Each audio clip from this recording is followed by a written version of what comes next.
Come and dream with me.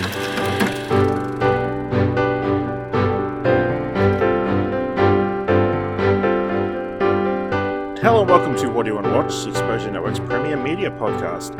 Every fortnight we get together to talk about movies, TV and online content and help you answer the question, will we find a way to weasel E3 into this conversation? Possibly. I'm your host, Ashley Hobley. Joining me today, Dylan Blight.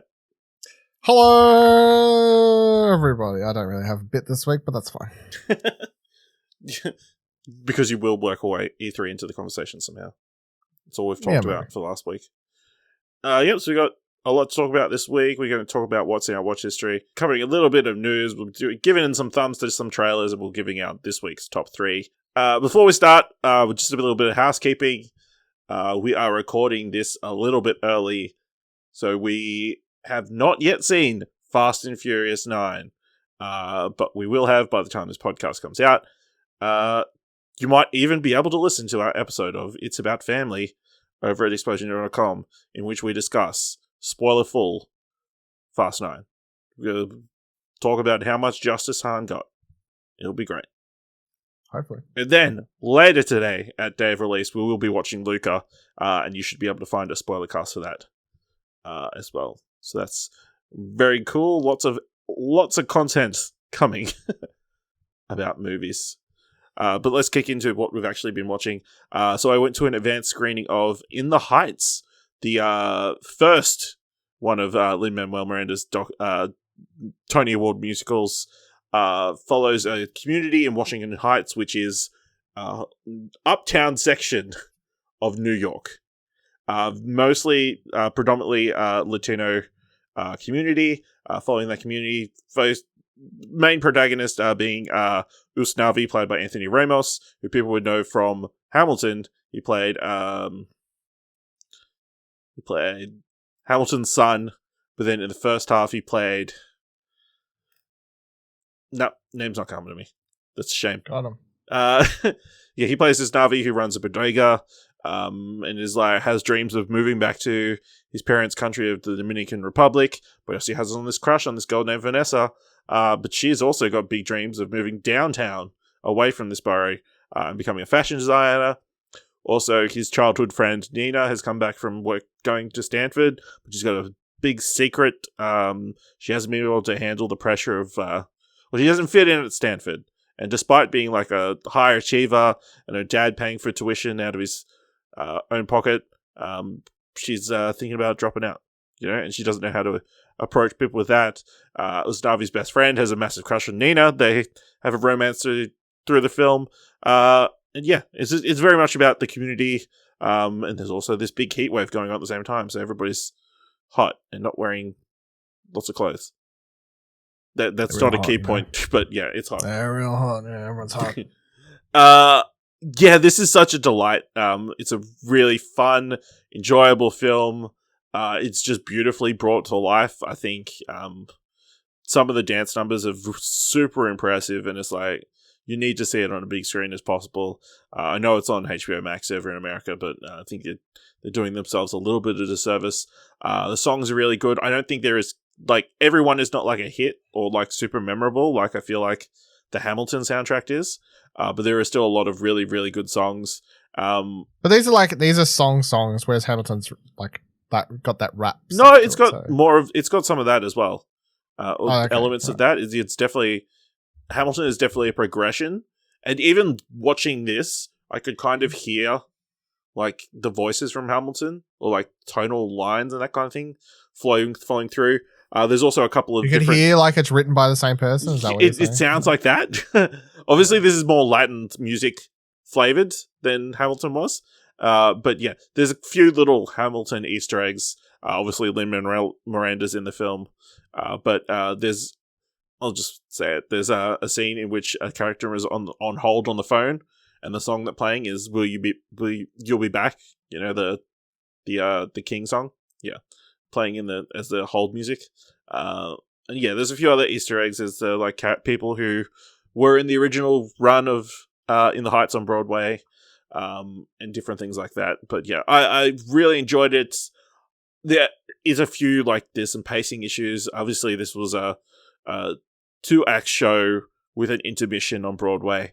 It's a 2-minute 20 movie. It doesn't quite flow evenly all the way through. I think the ending is not fantastic. It just kind of ends. It's not a satisfying ending, in my opinion. But it might work for other people. And also they've made a lot of changes to the play. Events have been moved around. The length of the events in the film have been stretched out. Characters have been completely removed. Characters have been added. So if you've watched the musical and think, I don't need to go see the movie because I've already seen the musical, go see the musical. Go see the movie because it's different from the musical. But yeah, great performances across the board. Anthony Ramos, amazing. He's going to star making performance, you could say. But yeah, you can check out my review over at explosionera.com. I gave it an 8 out of 10. A really great film. Releases in cinemas June 24th. But this weekend, I think they're doing another round of advanced screenings at time of release. So it's Friday, Saturday, Sunday. The 18th, 19th, and the 20th. You can check it out in cinemas before it comes out on the 24th. There's no E3 this weekend, so hopefully I'll actually have the time to go see it. To go see. Yeah, I'd be keen to hear your thoughts because lots of I'm still listening to the soundtrack, even a few days later. So yeah, I would have gone and watched it this past weekend, but times, unfortunately, yeah. All right. So before the E3 times, you did go venture the cinema. In that eerie time between us recording the episode and the episode coming out, you went out and watched The Conjuring, The Devil Made Me Do It. The Conjuring 3, The Conjuring, The Devil Made Me Do It. So this, of course, the Conjuring universe has become this massive horror franchise universe that's had a bunch of spin-offs and, all this sort of stuff. But this is the third one where you've got Patrick Wilson and Vera Farmiga back as Ed Warren and Ed and Lorraine Warren. It's disappointing. It is nowhere near as good as the first two, and I can't help but just put all of that on who's directing it. James Wan directed the first two. This one was directed by Michael Chaves, who directed one of the spin-off ones. Which one did he do? He did The Curse of the Weeping Woman. Yep. It just doesn't. It feels like a paint by numbers horror movie, whereas James Wan has been known as he's a big name in horror because he's always felt like he was trying to do. I wouldn't say anything groundbreaking, but his films always felt like they had something about them that at least made them stood out, or at least one really super memorable scene that people are just always remember. Insidious, people always think about the Tulip song scene where you see a little kid in the background. Insidious 2, there's that scene that you see in the trailer that people always talk about with the where she's looking down at the staircase and the hands come from behind and just clap randomly and scare everyone. This movie doesn't really have a collective really scary moment, and I think maybe a lot of it's just to do with also the material. So this one's more straight up telling the real life story. These things are always based on a true story, but a lot of it's very loose or whatever. But this one just gets a little bit too close for comfort in where it's based on what's the person's name? Arne Johnson, who was accused of killing someone in broad daylight, basically stabbing him fucking 30 or 40 times. And then he pleaded and said that the devil made him do it, that he was controlled by a demon. And so in real life, the Warrens did come in and they helped to work together to try and get the court to let him plead this case. And, there's this whole line in the movie where they are talking to the judge or whatever. They're every time someone, it's kind of a good point to be honest, but they're every time someone steps up on a court, they have to put their hand on the Bible and believe in God. I promise, tell the truth, all that sort of stuff. So we always acknowledge God in court, but we never acknowledge the devil at the same time, and people are just playing off. So that was it's kind of a cool line in the movie and a cool concept that I guess makes you think a little bit. It's they're always angels, gods and stuff that we don't ever want to think about what's supposedly below. But it's just the other aspect about this one is so it basically becomes a horror detective movie after the opening. Like you have this really sort of somewhat scary opening that sets up the demon taking possession of him and like forcing the killing and whatever else.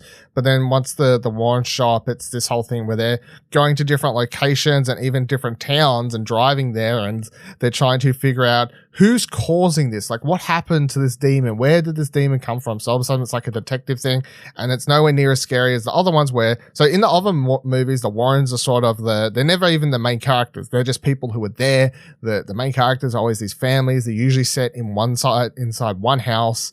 You get that sort of claustrophobic feel. You get to know the family. You get attached to those characters. Whereas this one is led by the Warrens, and you know they're not going to die. Like it has that horror movie, plot armor to these characters where anytime you feel like they could get close to die, you know they're not going to die. They don't die. That's not how these stories go. If they're going to follow through, you know there's going to be more or whatever else. So that takes away from the scares, and then also just the road trippy feel. It just means that you can never really build a good tension to a lot of the scenes. So yeah, like so Patrick Wilson, Vera Farmiga, they're fantastic in these roles. They're one of the best things about these Insidious movies. They're just two really good actors that bring like that A-class caliber to these horror movies. And you know, the rest of the people in this movie are okay. Like John Noble's in this, and like I love John Noble anytime he shows up in anything because I'm like, hey, Fringe, love it. But otherwise, this was, it was a pretty big disappointment and a pretty big step down. Like, it's definitely not like, oh, this is a terrible horror movie. It's just like, I don't know, like a 5. Like, I didn't have time to do a review because fucking I had to take priorities. But yeah, it's probably like a 5 if I'm scrolling it now. So, yeah. So, last week, Loki debuted. So, we've only seen the one episode at a time of recording. But Dylan, what you can of course hear our in-depth thoughts over at all new Marvelcast available at explosionnetwork.com. But Dylan, what's your quick thoughts on Loki so far? Really good. Really looking forward to where it goes. First episode's obviously just 40 minutes of setup, more or less moving the pieces into place, introducing and getting Loki and building that universe and explaining how this show can exist. But and a lot of it's just Owen Wilson and Tom Hiddleston sitting in a room and just doing stuff. By doing stuff, I mean talking. Maybe. But yeah, it's really good. By the end, they make you feel for that character, which I think is the important aspect. And it's just got its whole vibe. Like, I really appreciate how all these Marvel Disney series is. So far, each one has their own vibe and style. And this one's feeling like a weird sci-fi time travel show that has playing around with a lot of like Donnie Darko-esque, plot like story points of like, are you really in charge of your own life, or is like destiny leading you and all this sort of shit? So I'm very keen to watch more. Cool. So I imagine it was more because of time, but you said you wanted to go see The Hitman's Bodyguard's Wife this past week. So you watched The Hitman's Bodyguard for the first time, I believe. Yep. In preparation. And then ran out of time. Yeah. In my mind, I thought, oh no, he hated that movie so much, he didn't want to go watch the new one. No. Is that like, No, I simply ran out of time. Like, I just, if I'm on this show and I'm ever like, I've been too busy, I'm not trying to like talk my ass off and be like, I'm so self-important, I've been too busy. Like, I legit just haven't had the time. And I had all intents and purposes to go watch Hitman's Bodyguard's Wife and In the Heights, or at least Hitman's Bodyguard's Wife, one of them, because I knew you was going to watch In the Heights first. And I thought this would be my new movie to cover on the show. Unfortunately, I did run out of time. Next time on the show, I'll talk about it. I'll still go watch it. But I did watch Hitman's Bodyguard for the first time.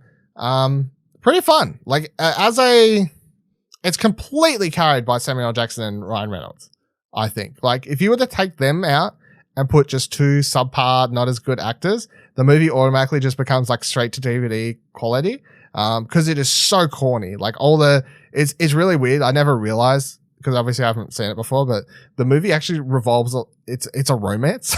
Like at the heart of that movie, it is a romance. The two characters have love interest and they're both going through their different trials and tribulations or whatever for those romance love interests. And that's like the main purpose of the movie. And it's at times it's really kind of corny and silly, especially the Samuel L. Jackson and what's her name? Anyway, the wife in the Hitman's Bodyguard's wife.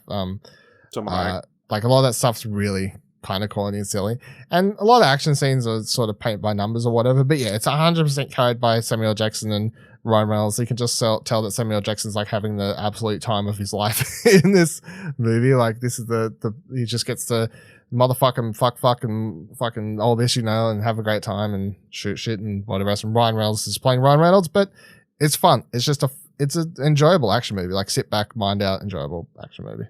And yeah, I want to go watch the second one. It looks like more of the same shit. So I watched the first 2 episodes of Kung Fu, which is a remake, I guess, kind of, or a modern day adaptation of the 1970s series that obviously starred David Carradine. Carradine? Oh no, Yeah. yeah. This version not as problematic.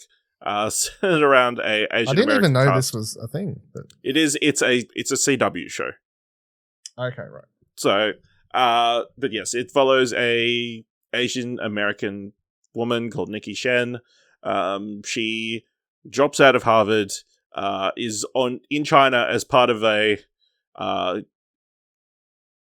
tour kind of thing. Like in an Asian culture, sometimes you get sent back to the country to like tour it. But it turns out it was a setup event. Like her mother set her up so she could meet her husband. So she ends up running away and joins the Shaolin Temple, and stays there for the next 3 years before her master is murdered in front of her, and her monastery burns down. So then she has to go back to her family in San Francisco, and she plans to try and figure out who murdered her master and that kind of stuff. It's silly, but it's a CW show. It just happens to have martial arts in it. Some of the fight scenes are pretty cool. Others are like heavily reliant on like slow motion, that kind of stuff. But yeah, it's got a cool Asian American cast. They've got Zima, who's been in a lot of stuff recently. It's cool. I think I knew this was coming because I was looking up all the cast from from Mortal Kombat, and Ludi Lin, who plays Liu Kang, is a recurring character in this. So I haven't seen his character yet, but I'm keen to. This is one of those like background shows, like one of those ones that you just while you're working on something else, you'd have on. These the are your background. favorite types of shows. Yeah, yeah, I'd be keen to like check out a couple more episodes, see what the mystery of this magical sword that they've got going. It's just very exposition heavy, especially his first episodes, where there's not much subtlety. They just straight out tell people everything. Everybody gets told everything. She divulges all her secrets to this person she just met. And he just happens to be really into Chinese history and mythology and has access to like libraries and stuff. And, it's the whole thing. Of course. But, yeah, kind of interesting. So let's move into the mandatory Netflix segment of the show. So I watched one of the best shows so far this year, Sweet Tooth. I'm just going to go out and say it. Sweet Tooth, based on the Jeff Lemire series of comic books.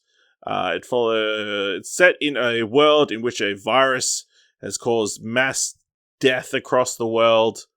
But at the same time as this virus is starting to cross against the world, all human babies are being born as human-animal hybrids. As you do. Are they connected? Are they not connected? Is it, well, I don't know. But the story focuses mainly on this little boy who's taken by his father, played by Will Forte, into live in the woods because he's scared that as a hybrid he'll be persecuted against and mistreated, and generally that's the case. In this world, the hybrids are hunted and frowned upon, much like Asian people are post-COVID. Like, they're kind of blamed for the virus and that kind of thing, But yeah, Gus, his father passes away, so he's by himself. he comes across this hunter named Jeopard, and they decide they're going to team up and go try and find Gus's mother. So that's the story of the first season. It's kind of a fun found family kind of story. They also flash a lot of other intertwining stories, one including a doctor who was there when the virus started, and his wife who has the disease, but he's found a way to placate it. But the ramifications of that, and trying to keep her disease a secret for the community, is a thing that plays through the entire season. And then there's also another character who is running like a reserve for hybrids, and just like finding a new lease on life and having these relationships with these little hybrid human kids. That's really sweet. But yeah, I think it's really great. 8 episodes, 40 minutes each. The actor who plays Gus is brilliant, even though he's like a little, I want to say like 12-year-old kid. Somehow they've got these animatronic ears because he's like a little deer boy. They've managed to make him work perfectly for the moments. It's like all these really cool, adorable moments. His nickname is Sweet Tooth because he loves to eat sweet stuff. But yeah, I'm really enjoying it. It looks totally different to the comics. I don't know if you've ever seen the Sweet Tooth comics, but Jeff Lemire does not have the most prettiest art style. I know his art style, but and I may have seen this before and not remembered it, but yeah, it's just like sort of rush, sort of bullshit pictures, to be honest. Like it's not. Well, it's like if you walk past them, you're like they look good, and that's his art style, but also it's that whole like, is that done? You know, like that sort of. You know what I mean? No, I understand. Yeah. But yeah, so the first season runs, I want to say the first 12 issues of the comic book series. It feels like it ends at that point. I haven't actually read it. I've got the first like compendium, the first deluxe edition. Of course you do. That I have never read, but that doesn't surprise me at all. I'm a big comic collector. Mint condition. That's how I like them. But yeah, Sweet Tooth, definitely check it out. I desperately want a season 2. They leave it in kind of like a cliffhanger kind of thing. But there are questions answered. Will Forte, really great as his father for the segments you get him in, playing an almost not well. Obviously, he had like a beard and stuff in The Last Man on Earth, but it's not quite that level of crazy. He's playing more of a dramatic role here. Everyone across the board really great. So check out Sweet Tooth over on Netflix. So that's everything we've been watching this week. I think that might be the fastest we've ever gotten through the segment. We've been doing a lot of not watching as much. Even you haven't watched as much. No, not as much as usual. Yeah. So let's move on to some news. And that Netflix, coincidentally, they had their big Geek Week event where they announced a lot of stuff. I don't know how much is actually super interesting or in depth, but we'll kind of jump through these articles from what's on Netflix, what was announced each day, starting Army of the Dead, Army of the Thieves release date. Release window was announced, coming sometime this fall, which is spring for us over on Netflix. Of course, that's the romantic comedy heist film directed by Matthias Schweighöfer, starring Matthias Schweighöfer, Natalie Manuel, Gus Kane, Rubio Fee, Stuart Martin, Jonathan Cohen, Naomi Nakai, and Peter Somonishkik. So yeah, not too far away. Probably, obviously, before the end of the year that we'll be getting the Army of the Dead prequel. I'm keen for all this like Army of the Dead revival that's kind of happening, I guess, if you want to call it that. So, and I basically anything that's coming to Netflix that's a revival or a sequel revival or a remake or whatever you want to call it these days, I just have they have such a good track record for this stuff that I just feel like, because they let people do these things the way they should be done. Whereas I feel like if they're a Hollywood movie, you're like, don't know, so I'm very keen.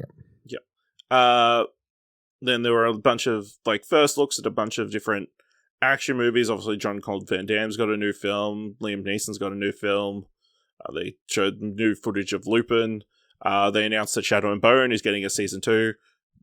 Not a shock to anybody who's seen how well received that series was. The numbers.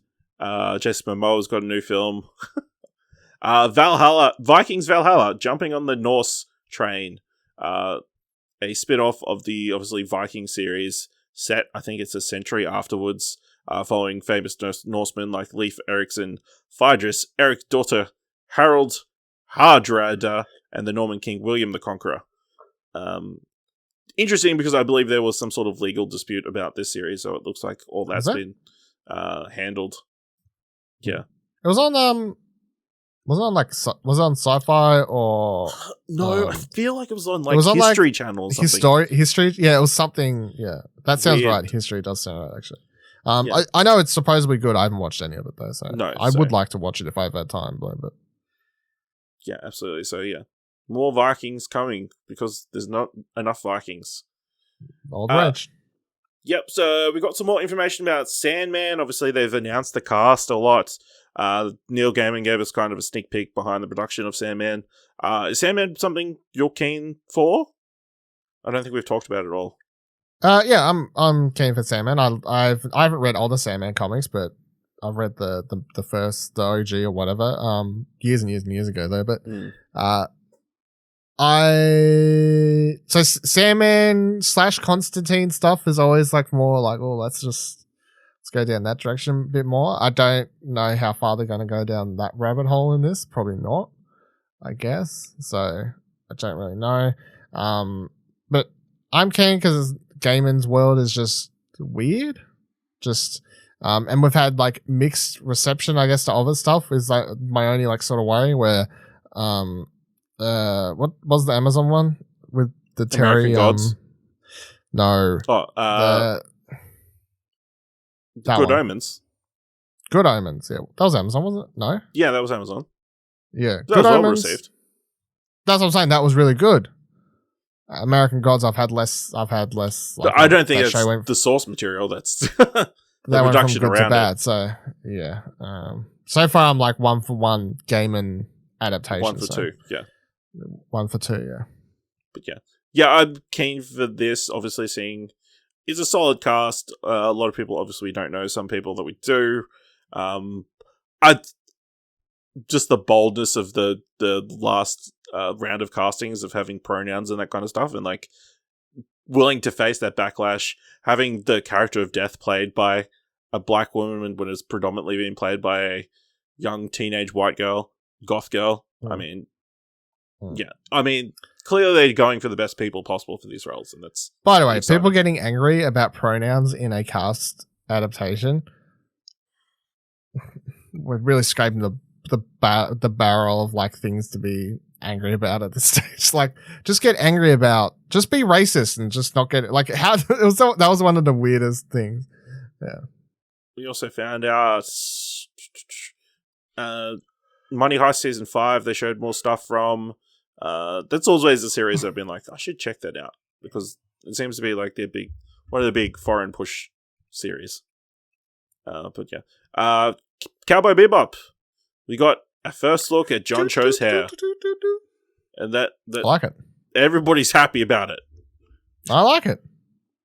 It looks spikish. It looks like it suits. Definitely good. They confirmed that Yoko Kanno is going to be the composer for the series, so we're going to jam. That's for sure. We're going to jam. So yeah, I'm really excited for this. I remember watching when I tweeted when I was watching that, like behind the scenes little interview video or whatever they posted, whatever you want to call it. I was like, fuck this. Like, if this show's actually good, and I was like, for some reason watching that, I was like, man, I never considered that this show could actually be a good Cowboy Bebop adaptation. But I was watching that, I'm like, oh man, this could actually be good. And then I was thinking about, like, if it's actually good, what that means. And I was like, fuck, this could be like, it's going to be a very heartbreaking What does series. it mean? Yeah. Oh no, have you seen Cowboy Bebop? Yeah. Is that an anime you've watched? Okay. Yeah. Well, I don't know. I was just thinking about the two-part finale, which is one of the most, like, I don't know. If you watch it properly, it's like sort of, I mean, it's rather an emotional finale for a show. So yeah, I mean, if it's good, it just kind of opens the door up for all anime to be adapted, to be perfectly honest. And Yeah. I mean, they could either be good or bad. Cowboy Bebop is not. It's one of the best anime of all time, right? So Yeah. I don't feel like that's inarguable. I love the fact they've got the original composer back because the music's such a big part of it, obviously. But also updating it slightly because that show always had a what'd you go like? I guess political is the easiest way to cover it, but it did have a like pseudo like corporate or like it bunch of them. The tales, the stories, or whatever, they did have pseudo political messages ingrained to them. So I'm like, oh, you can sort of like upgrade that sort of stuff because it's not cyberpunk, but it is, I guess, like a sort of cyberpunky type. If you want to go for like having a message sort of thing, I guess. But yeah, absolutely. Definitely keen for that. We got some. They released the titles of all the episodes of Umbrella Academy season 3. No Cool. footage because it all got delayed because of COVID. But that is a weird. Still thing need to watch announce. season 2. Oh yeah, you definitely need to. Lock and Key, a series that we both liked. Yep. Back May last year, I want to say it was very early last year. Very long, it was long ago. It feels like 10 years ago. 2020 counts for like 6 or 7 years. Season 2 is set to release October this year, which I think is an interesting time. Obviously, I feel like Netflix did have for a while there some big push series in October. Obviously, they had Stranger Things. They had one of the seasons of Chilling Tales of Sabrina during that period. So whether that means they have high hopes for Lock and Key season 2, I guess we have to wait and see. But I'm keen for the second season, where that left off. So that was a kind of a horror-esque, light horror show. Another Life apparently getting a second season. I never heard anything about that, but good for them. Stranger Things, they announced a couple extra cast members. No one super notable, but it just means that we're closer to a season 4. They did announce that they're doing a podcast prequel series based around Robin Buckley. That's Maya Rudolph. Maya Hawk? Yeah, Maya Hawke's character. So that'll be released 29th of June on Spotify and Apple Podcasts. That seems weird, doesn't it? Stealing our listeners. How rude. Now, podcasts are taking off at the moment. Like especially because a lot of places have added ways to monetize their podcasts. And now everyone's like, oh, we can make money off that shit. Yeah, so they have new tie-in podcasts. Okay. They released the trailer for Fear Street. So this is going to be a 3-week event in which they will release 3 different Fear Street movies. One set in 1994, one set in 1978, and one set in 1666. We've both watched the trailer. Dylan, what did you think? So I remember when they announced this, I was like, fuck yes, all about it, because it was basically like, let's do R-rated. Were you a Fear Street fan? I don't think I read any Fear Street. Yeah, I was just doing Goosebumps. I've read it. I can barely remember it, but yeah, I've read it. Yeah. I'm pretty sure I've read nearly everything R.L. Stein when I was a kid. Like, would rent all that shit out, listen to them on tape, like Whoa. all that sort of stuff. Yeah, love it. So yeah, when I was doing this, I was like, yeah, finally, because that was the thing about Goosebumps. When you're a kid, you're like, oh, this is scary, but then when you get older, you're like, they're not scary anymore because they're aimed at kids. But this is like going, let's take a story that scared you when you were a kid, and let's like, now that you're an adult, now that the audience is an adult, where you can make it an RMA whatever horror movie, because those people have grown up now. So I love that as a concept. The reason I hadn't watched the trailer until you were like, we're going to talk about it, is I was just like, I'm all aboard this. I don't need to say anything. So I was just doing one of those, like, not going to watch it. Avoid it. Sorry. Yeah. No, that's what, like, as I said before, like, I'll watch stuff for this. It's fine. That was why I hadn't watched it prior to doing this. But yeah, trailer was really, really good. Sets up the whole concept of, this killer, this, like, what's the mystery? It's not like a lot of things have sort of done this since or before, I guess, if you want to put it that way. But I love the cast as well. The cast is really fantastic. The general tone of the the trailer gives you that, you know, especially what is it, 70s or 80s? I can't remember. 70s, I think.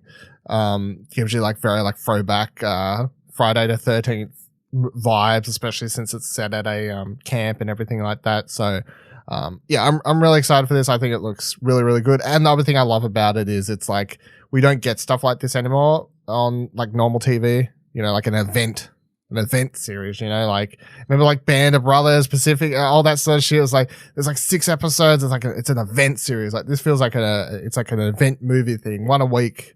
Everyone watch it. In quotes, the horror community have something to gather around, and everyone will be loving this for. This is the closest Netflix will come to episodic content. Yeah, I guess so. You know. Yeah, I'm very, very, very, very keen. Yes. So yeah, I don't like the horrors, but yeah, I feel like I'm just gonna have to watch this because it's gonna be all everyone's going to talk about, and it's on Netflix. It's super easy. I can watch it during the daytime. It's all good. You can watch it during the day. Yeah. Yeah, you watch Stranger Things though. It's like I don't think it's Stranger Things-esque.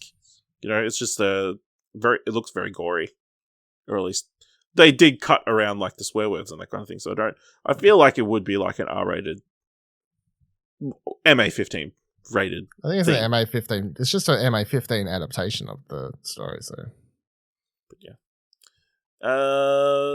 they did Lucifer bloopers and table read. Had some more Gunpowder Milkshake footage, which you can hear our thoughts of last week. Day 4, a lot of anime stuff. Had Masters of the Universe Revelation, the new Masters of the Universe series being developed by Kevin Smith, produced by Powerhouse Animation Studios. Masters of the Universe is a series I've never seen, really, but you know, I know of mostly because of the history around it. Like, obviously, I like She-Ra, which is a spin-off of that. And then I think they had the Toys That Made Us special around the Master of the Universe toys, which was really interesting and how that was sort of created. But yeah, Master of the Universe, not really a thing I was interested in. This trailer makes it look pretty good, I think. I don't know, the art style just doesn't look like anything else currently being made.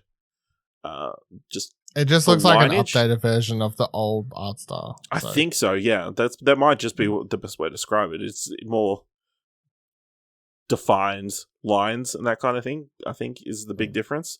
But yeah, I'm like it. Obviously, the imagery is going to matter more to other people who care about the series, who've cared about Master Universe in the past. But yeah, I thought it looked pretty cool and would keen to check it out. What do you think? Are you disappointed there's no Kevin Smith-like jokes throughout the entire... No, I don't think so. He's just like the show. No Jason Mewes coming out. Maybe we'll see. But yeah, so this is. I think they pitched it as it's a proper sequel to the original series, not like a reboot or anything like that. I think that's the setup for this. It's like it's a continuation of the franchise, not a rebirth or something.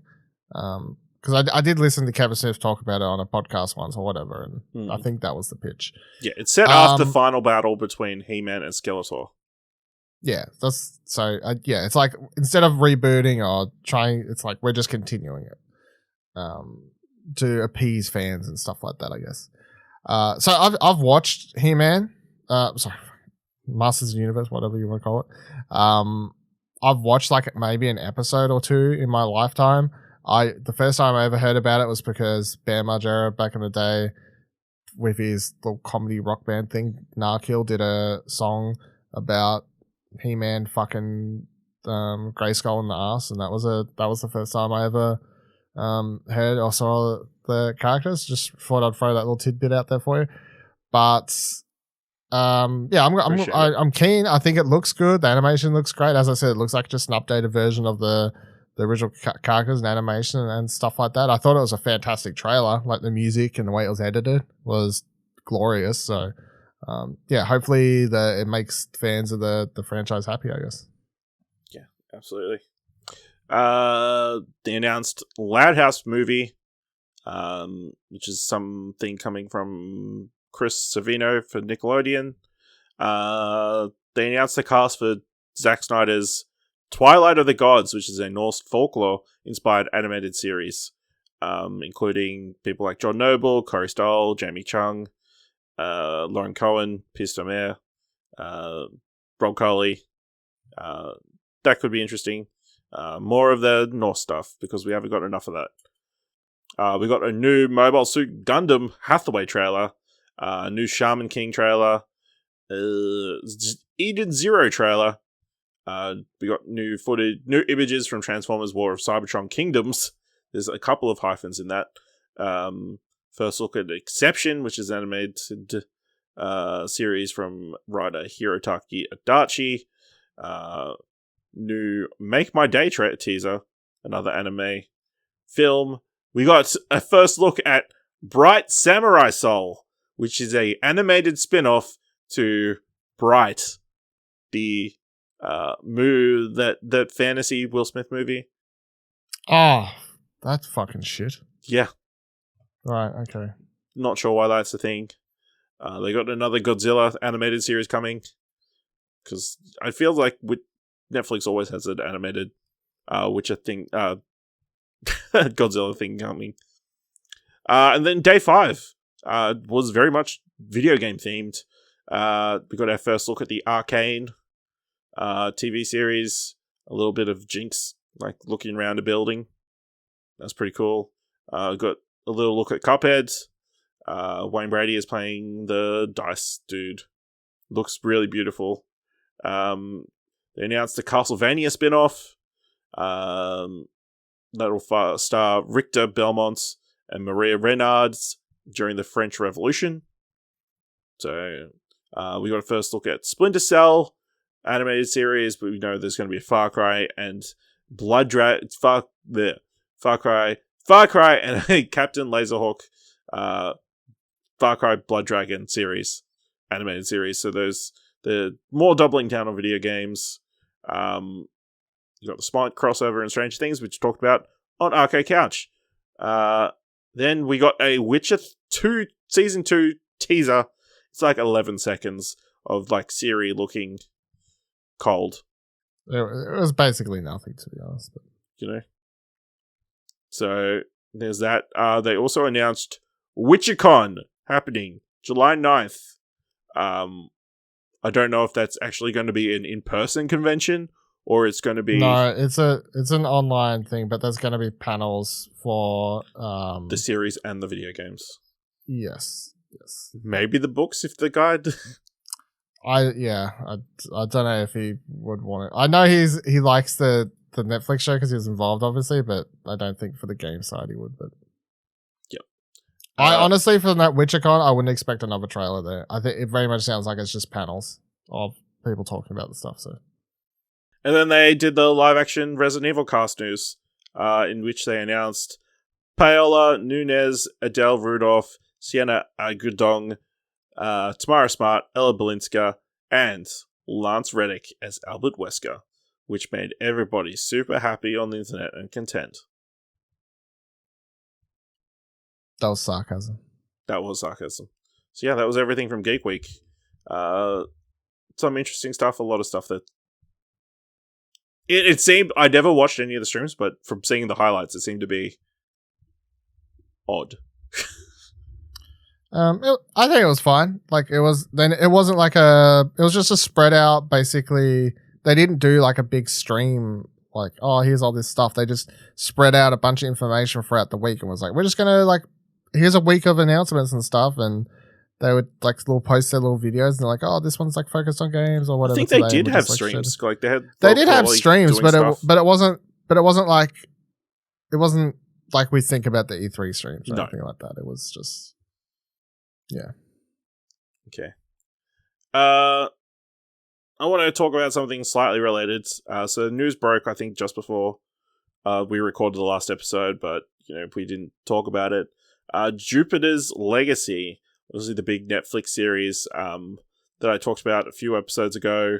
I was sure it was going to get a second season because it seemed to be trending every single day.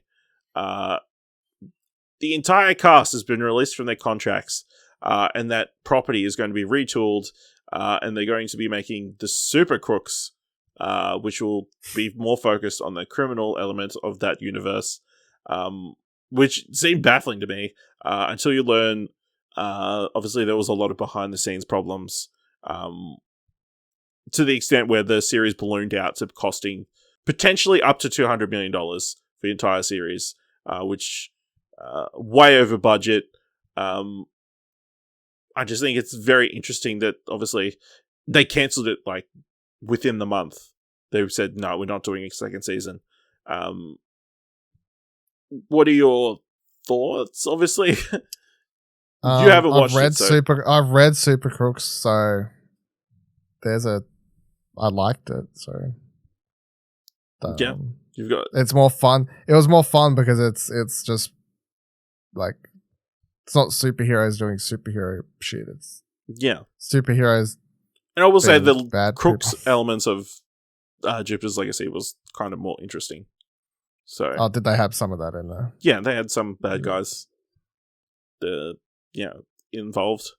I assume it's the same couple of I bad assume guys. so. I can't remember. All I know is like they got this whole Mark Millar thing going on, and like none of these things are my personal picks for like what they should do. Mark Millar stuff I would like to see adapted into shows. Like it's like don't know. So none of this is super exciting me. Like none of it's my favorite. No. Like I would love to see American Jesus get adapted into a thing, because that would just piss off a lot of people, but it would be quite funny to see. Or Chrononauts was another one I really liked. Or did you Huck? Huck was there you go. There's another one. So I don't know. Like Jupiter's Legacy universe isn't my like favorite Mark Millar universe. No, yeah, it seems like it's interesting to see the reaction every single time they cancel one of these shows. The people who are upset that Netflix did give enough time, that the ratings were so good, why'd you cancel it? But it's got a 38% on Rotten Tomatoes. Clearly, people just didn't think it was very good, and whether how much that outweighs it. Yeah. But yes, obviously to see it cancelled so soon, obviously they just didn't want to run the risk of it going over budget again. Even though they separated themselves from the producer and that kind of stuff.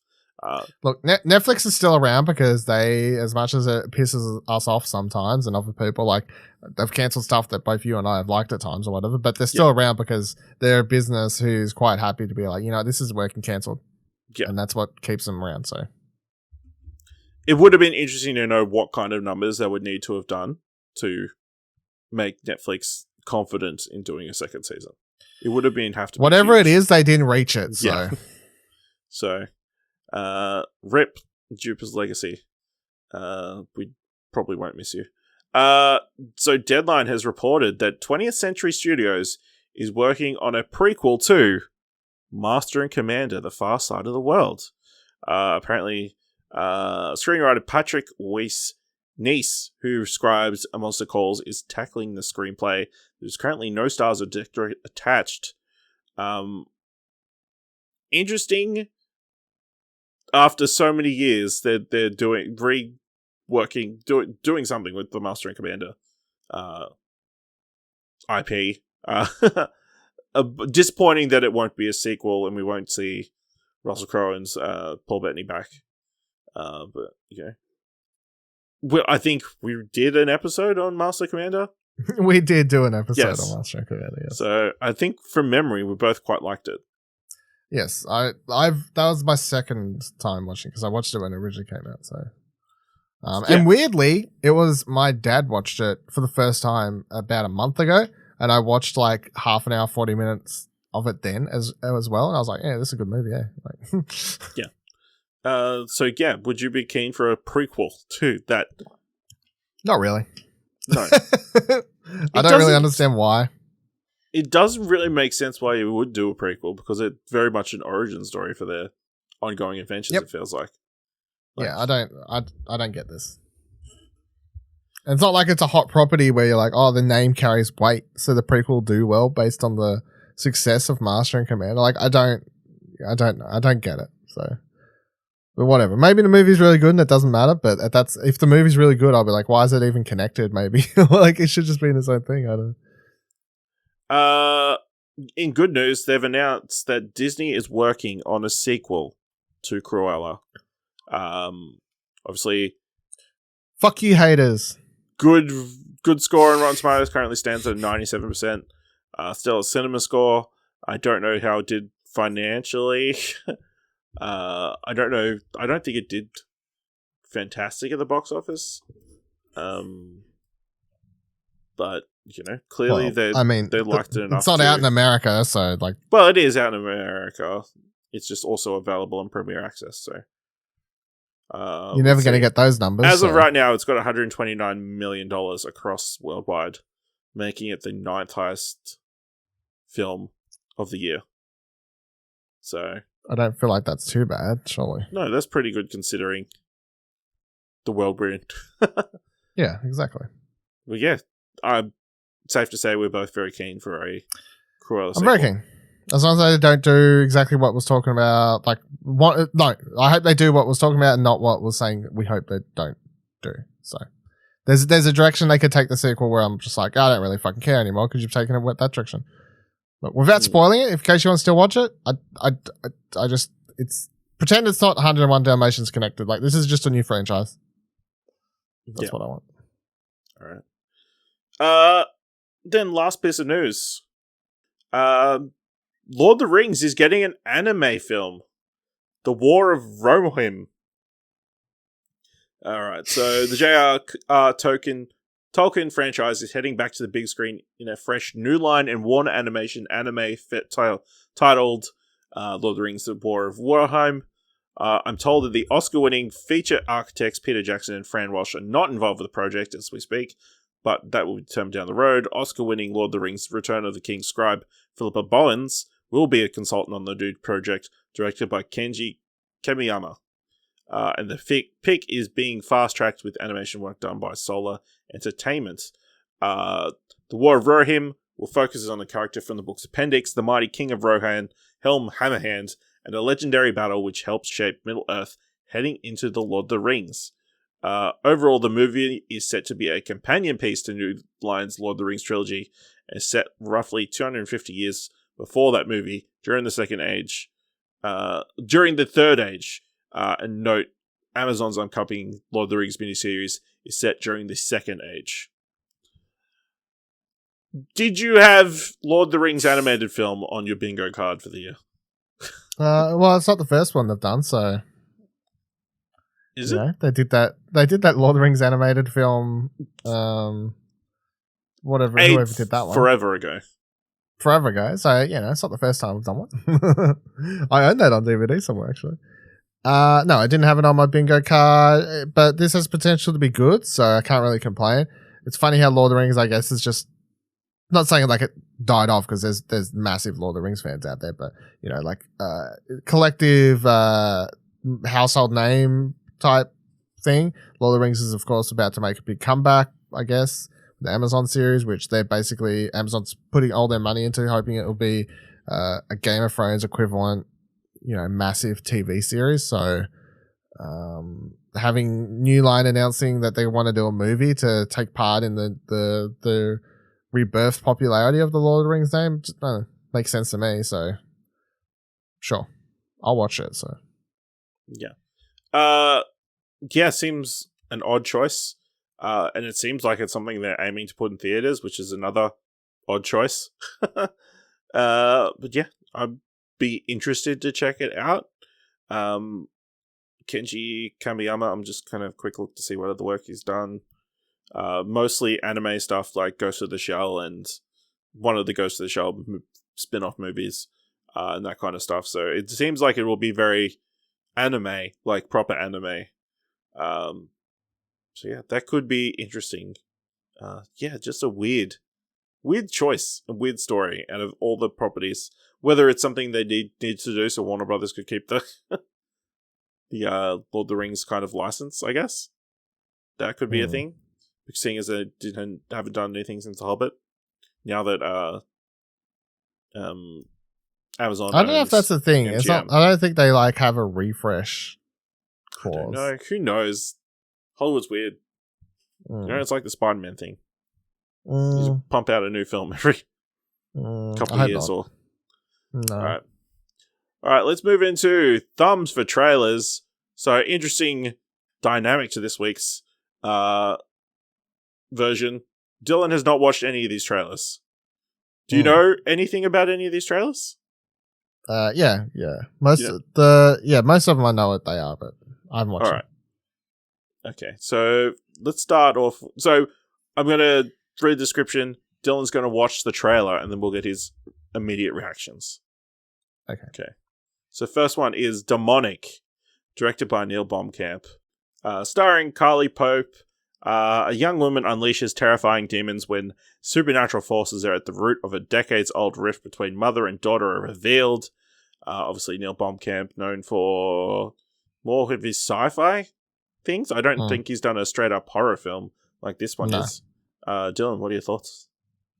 This looks straight up my alley. Looks fucked up and weird and scary, and the trailer's really great. It's got this just the music, I think, paired with the demon growls or whatever you want to call it, kind of pulls that trailer together. But yeah, it looks fucking weird. This is the kind of trailer where I watch and I'm like automatically like, this is not an Ashley movie. Is what this is not. But yeah, I'm all about it. It's funny how these directors who like my old mate who did bloody forgetting his name, old mate who did my favorite movies. I'm really struggling. The what? Edgar Wright? No, but yeah, it's a good example. Yeah, like a lot of people have been like stepping into horror lately who haven't touched horror. Like there's a few other directors. Jordan Peele? Yeah, I mean Jordan Peele's obviously a really good example. So I'm trying to figure out who the director you're trying to think of is. No, I'm fucking tired. Let's be real. I'm struggling for life at the moment. But this looks really, really good. So theaters and VOD. I wonder where that means for us Australia, because yes, I'd like to see this on the big screen. It's currently got very much like to watch this August 20th release date in America. It could potentially show up here. Hopefully. I feel like Neil Blomkamp's a big enough name. It's being done by IFC. So could be through Mad Men or something down here. So yeah. That's double thumbs up. As a horror trailer, I think it's pretty good. It's got a odd style. With the like video game-esque VR. Yeah, it's not the whole. Segment. That's not the whole thing. It's not like the whole movie though. That's just like she's in some weird world or some shit. Yeah. So as a teaser, I think it's pretty good. So yeah, 2 thumbs up as well for that one. Next up, we've got Lin-Manuel Miranda's debut film, Tick Tick Boom. Directorial debut. Yeah. Starring Andrew Garfield, Vanessa Hudgens, Alexandra Shipp, Robin DeJesus, Joshua Henry, Ludith Light, Bradley Whitford, an aspiring theatre composer, endures a midlife crisis as he approaches 30 and does not feel close to his dream. You know what? My automatic reaction is Andrew Garfield is probably a really underrated actor because of the Spider-Man shit, and he was getting typecast for a while or whatever. But this could be his breakout performance, I guess, for more of a mainstream thing. Because back before he did Spider-Man, like when he was doing a lot of movies just over, but obviously he blew up on the social network. So he blew up for that award, but he was doing a lot of really good movies prior to that, whatever. Indie stuff. He was getting like sort of typecast or whatever a bit after a degree. So yeah, this looks like it could be his breakout thing, and obviously this could be this has the potential to not only be a really good musical but also a good autobiographical movie, which I guess is a different spin because a lot of musicals are just fiction, right? So yeah. So the interesting thing about this, obviously, based on from the musical Tick Tick Boom, written by Jonathan Larson. So Jonathan Larson obviously wrote Rent, the smash hit musical, but he died prior to during the preview stage of that musical. So we never got to see the full success. This was written prior to that and then was reworked to become a musical later. Never got to Broadway, I believe. It was like off-Broadway, that kind of stuff. But it was like a autobiographical story of him struggling to get success on Broadway. Yeah. So it's kind of sad that it's a success that he never got to experience because of his own passing. But yeah, this looks really interesting. Obviously visually pretty cool. I don't know, never watched the musical, know nothing about the musical, but yeah, looks cool. Andrew Garfield, again, looks really good, and his solid supporting cast around him. Just that shot in the pool of like the staves of notes and kind of stuff showing up in front of him, and you hear stories from like songwriters of suddenly they'll get hit by inspiration and all this music will come to them, and that seems like an interesting visual for that kind of experience. So yeah, definitely keen to check this out on Netflix. It says select cinemas, but select I know cinemas I'm just as gonna, well. it won't be here, so I'm unfortunately gonna have to watch this on fucking Netflix. Yeah, so double thumbs up, by the way. Double thumbs up. That's a really good trailer. Hmm. Speaking of Andrew Garfield, the next trailer is The Eyes of Tammy Faye, directed by Michael Sholter, starring Jessica Chastain, Andrew Garfield, Cherry Jones, and Vincent D'Onofrio, in which Jim and Tammy Faye Baker rise from humble beginnings to create a televangelical empire.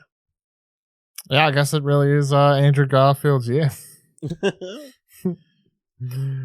Yeah. So I don't know the backstory of these two people, but obviously you know the types. So that's the thing. The religious television types. There's a real famous one in America at the moment who every time I've seen a video of him on Twitter or anything like that, just he is that like looks like this like piece of shit, like absolute piece of shit. Like, and they are like I really don't.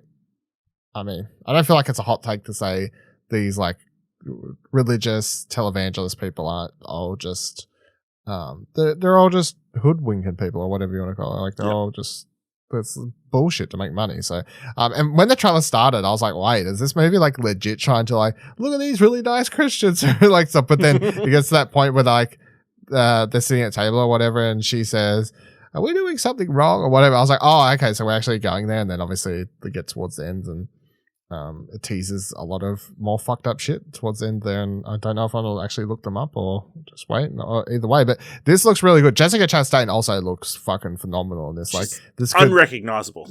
Yeah, like I know I was saying Andrew Garfield in that other movie looked really good. He looks really good in this as well, but because Jessica Chastain is obviously the standout. She's the main star. It seems like Garfield's the co-star. Yeah.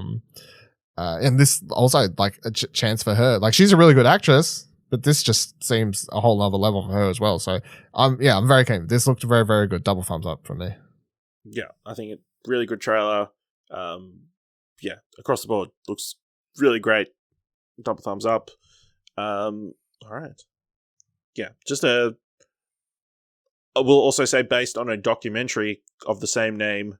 I had a quick look. You can only find it on Fetch, unfortunately, for rental at the moment. But that came out in 2000.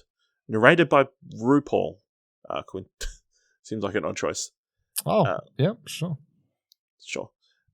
2000 probably wasn't well done back then, so yeah. Next up, we've got No Sudden Move, directed by Steven Soderbergh, starring Don Cheadle, Benicio del Toro, David Harbour, John Hamm, Amy Semites, Brendan Fraser, Kieran Culkin, Noah Jupe, Craig Grant, Julia Fox, Ray Liotta, and Bill Duke.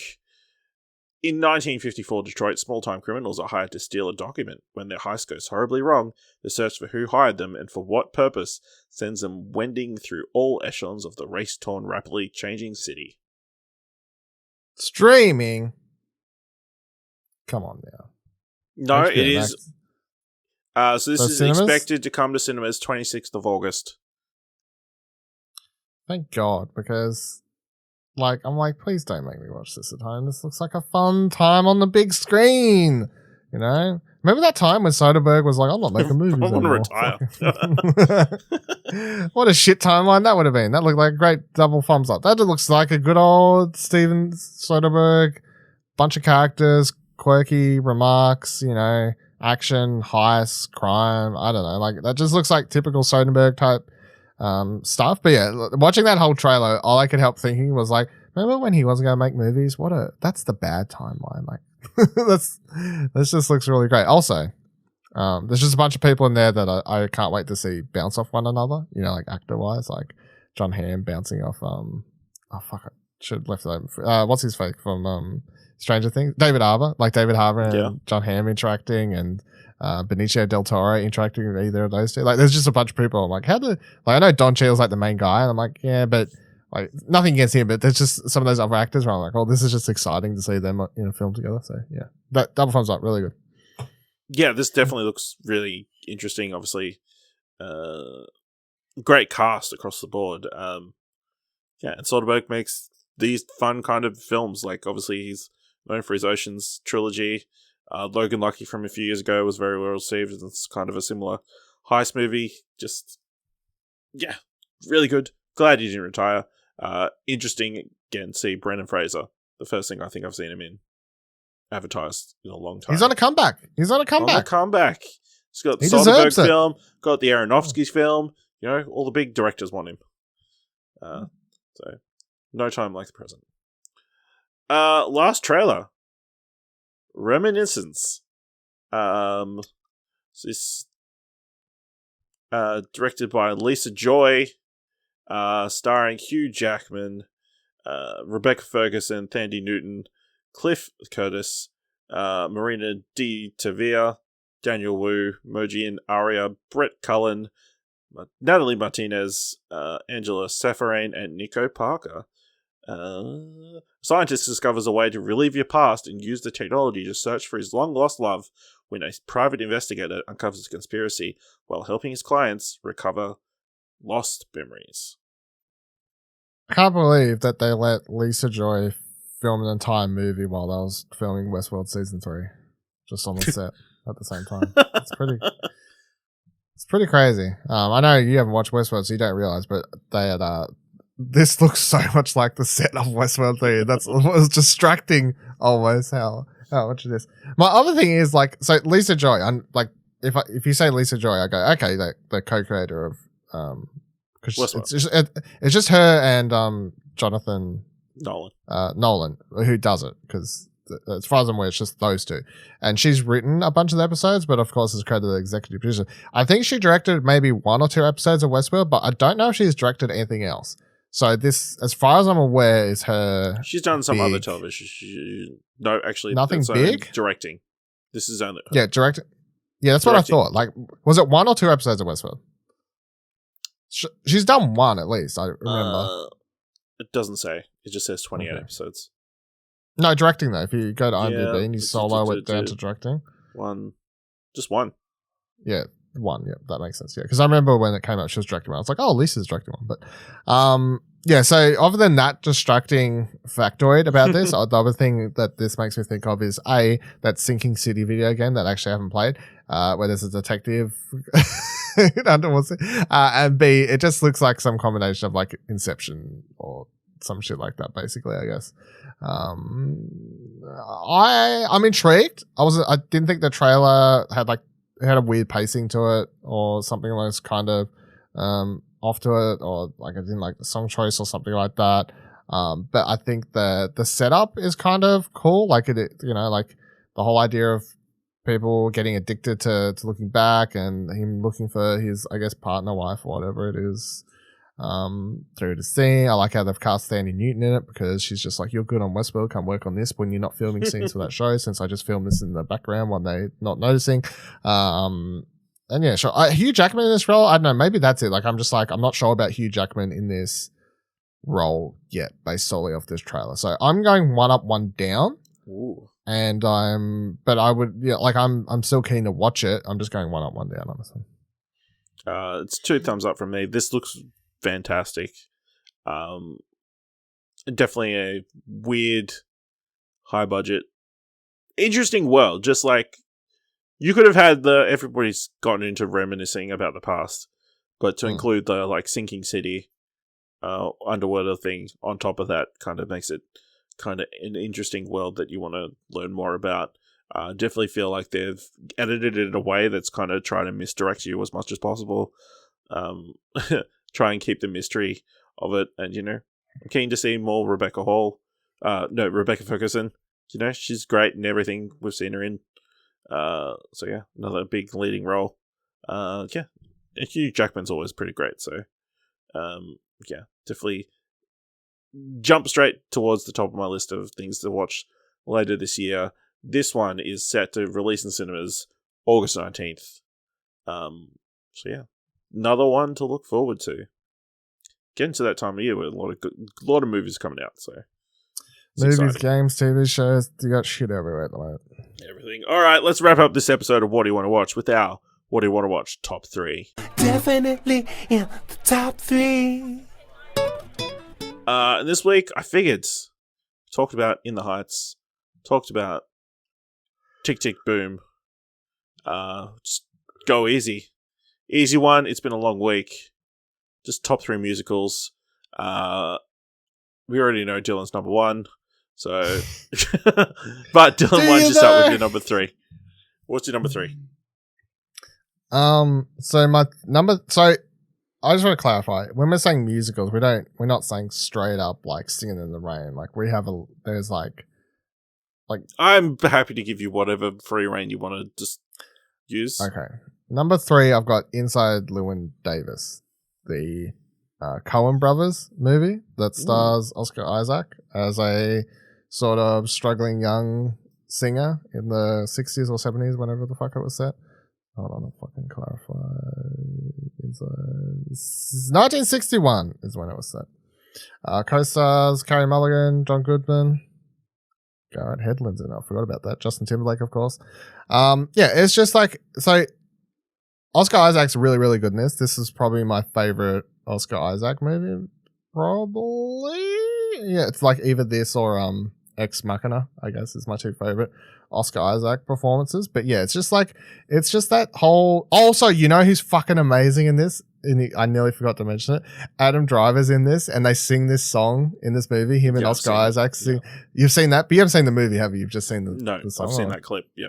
Okay, yeah. So they sing this amazing song, and it's like one of the moments of like comedy amongst a movie that's sort of dark, because that struggling guy musical, like trying to make it kind of thing. But yeah, Adam Driver's fucking amazing in this movie. He's not in it that much. He's like he was barely anybody when this came out, I guess. But yeah, he's really, really good. But yeah, so this is my number 3. I think it's possibly, underrated's not really right, because obviously it was very well reviewed and got a bunch nominated. of Best Picture nominations. Yeah, I know, but like I feel like in the scheme of like maybe if a bunch of people, maybe this has a bunch of people in it now who are more famous, like Oscar Isaac or even Garrett Hedlund's a lot more popular now, and Adam Driver obviously. So I feel like if you like them and you're like, if people went back and watched this now, maybe they would enjoy it a lot more because of the names. But when it came out, they weren't big names, so they didn't get maybe as much attention. But yeah, it's a really, really good movie. And what I meant by does this still count? Like, there's a lot of music in this movie, obviously, but it's not a like singing the plot. It's just has a lot of song moments or people singing moments and stuff. Does that still count? Like, it's up to you, yeah. Okay. However you want to describe a musical. Okay. Although for my number 3, it's a coincidence. You said Sing in the Rain. My number 3 is actually Sing in the Rain. So this is a movie I watched in uni as part of like a history of cinema kind of thing. I think it's fantastic. Just set during an interesting time period, obviously, in the transition between silent film era and the start of the talkies. To set a musical during that period, and then for it to be so colorful and over the top and beautifully choreographed and shot, and yeah, just a lot of fun. So yeah, this is one of those older movies I actually enjoy. So yeah, Singing in the Rain is my number 3. I think it's a must watch if you want to have an appreciation for cinema. Dylan, what is your number 2? Talking about appreciation for cinema, mine is the set. No, it's Tenacious D, The Pick of Destiny, because it's the pick. Destiny. This is one of the greatest musicals of all time. It tells the story of a young James who's struggling through life and just wants to be a great all time. He meets a friend called KG and they become best friends and they go on to become rock gods, basically, by battling the devil. Like, what is a more fantastic movie than this? This movie has one of the greatest musical albums of all time. Like, start to finish, Tenacious D soundtrack, absolute bangers. All sing-alongs. I remember this movie came out when I was in high school, you know, like everyone loved Tenacious D, Pick a Destiny. Everyone was singing fucking Kickaboo through to Pick a Destiny, through to whatever else song you want. Huge. I rewatched it like a year ago. No, maybe it was 2 years ago. I can't remember, but holds up. It's still fucking great. Like, there's so many great cameos as well from like rock gods or whatever you want to call them in this movie. Like fucking Meatloaf at the start playing his dad and all this sort of stuff, like ultra Christian dad, and then Dio starts like on his poster wall, like starts singing. Like, they're so good. It's so funny. It's so great. It's just like, obviously, if you hate Jack Black and his music and Tenacious D and his type of humor or whatever, this ain't gonna work for you. But my God, it's just the most Jack Black thing, and I really really like it. It's a lot of fun. My number 2, Mm-hmm. The Muppets, the 2011 version, starring Jason Segel and Amy Adams. Really enjoyed it. It just drummed up so much nostalgia. This might have like kicked off the legacy sequel train. You know, now I think about it, like a movie set in the same universe several years after. No, I think you're forgetting the fact that the only reason that movie happened is that in Forgetting Sarah Marshall, he talks about wanting to make a puppet show, and then he actually goes on to do this movie afterwards. So it's actually his character from Forgetting Sarah Marshall. No, well, I guess you could pretend that version. That's what I've been pretending Jason for all these Segel's years. playing that version, who's playing that character in Muppets. This is what I've been pretending. Yep. Sure. Yeah, really great songs written by Ben McKenzie from Fire the Conchords. So why wouldn't you love all the music in the film? Yeah, just a really enjoyable movie. That, you know, made me fall back in love with the Muppets, at least for a little while. Yeah. So Dylan, surprise everyone. What's your number 1? How many lists can you make at which point I can just include this movie? Dylan, my number 1 is also La La Land. Okay, very good. So yeah, number 1 is La La Land. But it's not a cop out because La La Land is just generally, it's one of my favorite movies of all time. So there's no way it's not number 1 in my top musicals if it's also one of my favorite movies of all time. Look, I watched the movie a bunch. I love the movie. I think I don't know how much shit I can say about it. It's the only CD I keep in my car, like, as backup in case I can't use my phone or anything like that. So it's like the one CD that's in there, so that if I can't use Bluetooth thing, I'm like, okay, well, I just switch over. Time to listen to La La Land soundtrack. It is just such a fun movie, full of heart and romance, and it just real and hits you in the feels, and it just doesn't have like a Hollywood romance, doesn't have a Hollywood ending. It's just more of a real, and I appreciate that. And all the songs are fantastic, and yeah, it's a modern day equivalent to Singing in the Rain, I feel, as far as like musicals go. Like, that's as close as you could get to a 21st century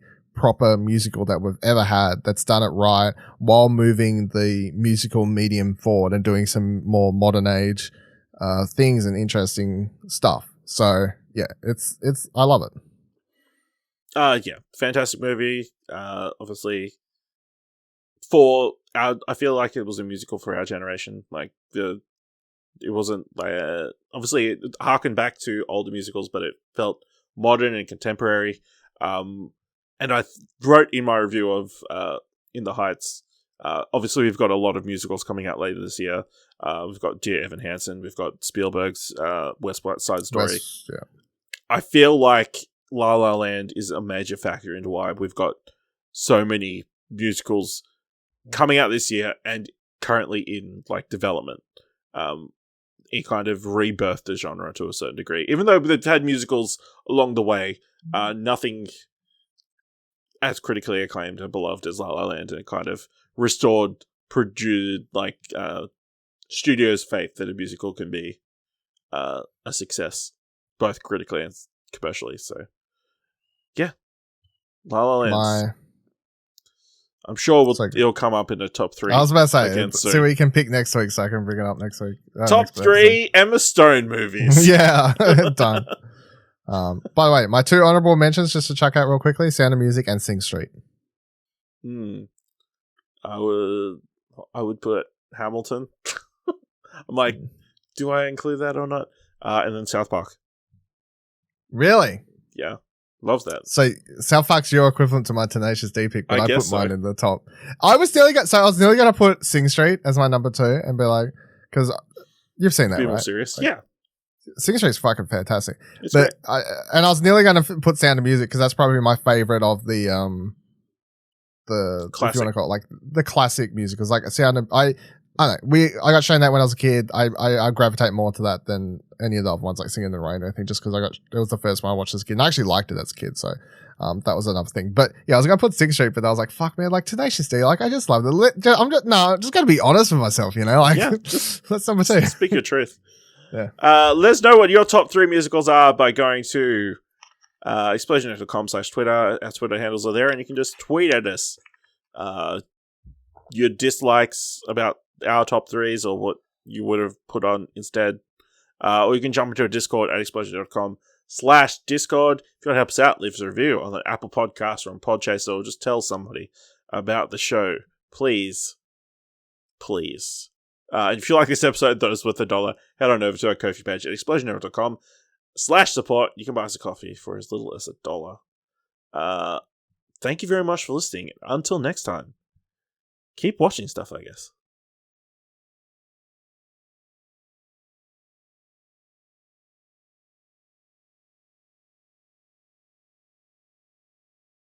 All right. So before the E3 times, you did go venture the cinema.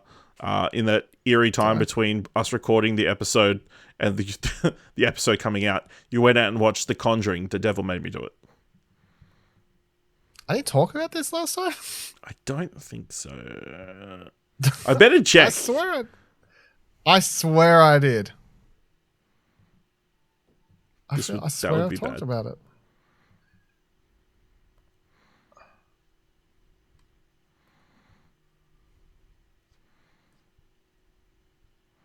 Nope, it's not on my show notes from last episode.